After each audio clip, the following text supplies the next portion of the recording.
Fresh out of nursing school, Kelly was eager to start her career. She took a job on the night shift at the old psychiatric hospital, a place that felt like it was breathing history and decay. It had been operating for decades, but time had not been kind. Most of its wings were now abandoned, left to rot. The walls were peeling like sunburnt skin, and the lights flickered in a constant, unsettling rhythm, a sign of their advanced age. During her orientation, her supervisor, a woman with tired eyes who had seen too much, gave her a strange piece of advice.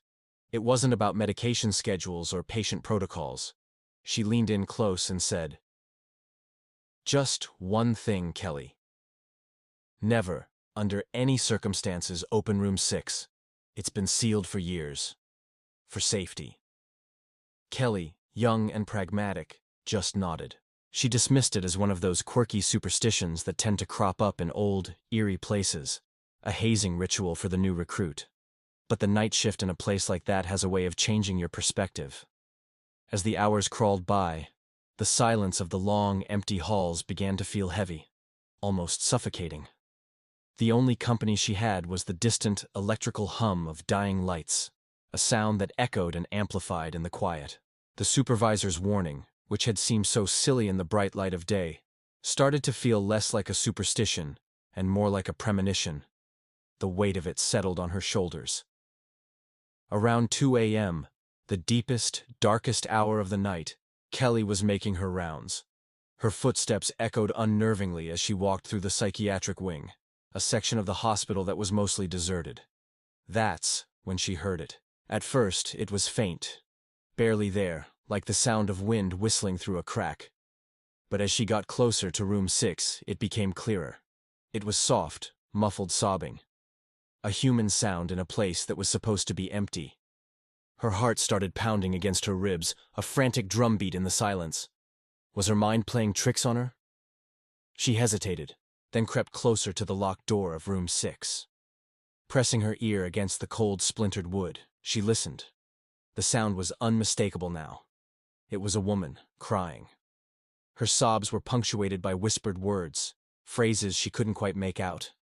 But the tone was one of pure, desperate anguish. Kelly's training, her very nature, screamed at her to help. Her compassion began to wage a war against her growing fear. What if there was a simple explanation? What if a patient had wandered off and accidentally gotten locked inside?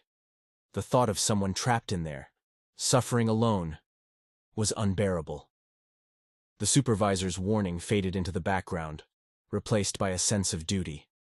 With hands that trembled so much she could barely grip her keys, she fumbled through the large ring. She found the old, rusty key labeled Master. The lock on room 6 was ancient and stiff, coated in a layer of grime. It resisted at first, but with a determined push and a grating, groaning sound that echoed down the hall, it clicked open. She took a deep breath and pushed the heavy door inward. A cloud of thick, musty dust, undisturbed for years, billowed out, making her cough. She waved it away from her face and shone her flashlight into the darkness. The room was just as she'd imagined an abandoned room would be. It was completely empty. The bed was just a bare metal frame. Thick cobwebs hung from the corners of the ceiling like macabre decorations. There was no one there.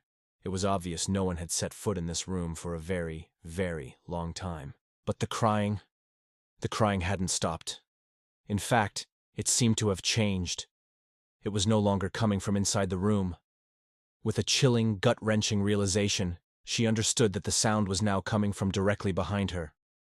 Kelly spun around, her flashlight beam cutting a frantic arc through the darkness.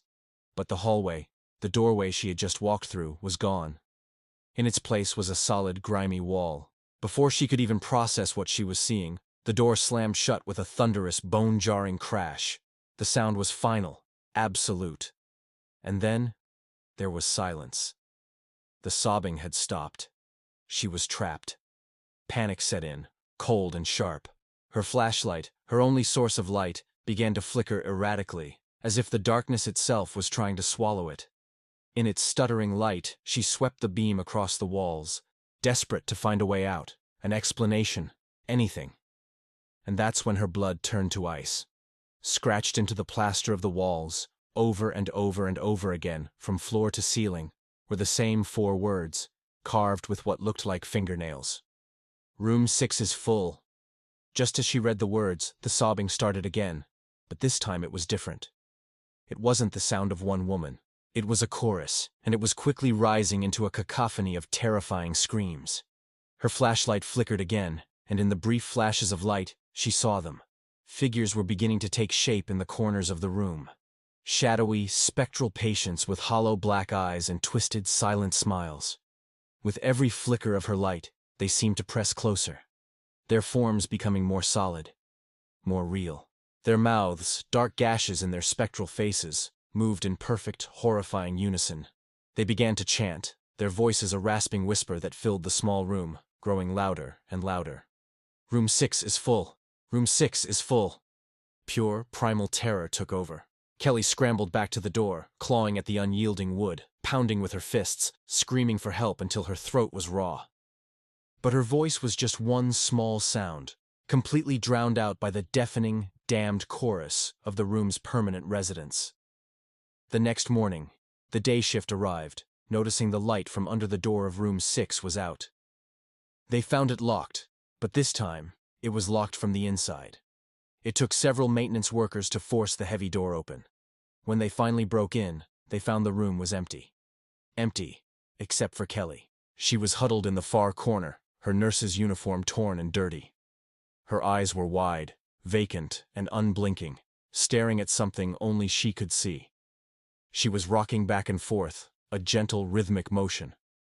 And she was whispering over and over again, to anyone and no one, the same 4 words she'd learned in the dark.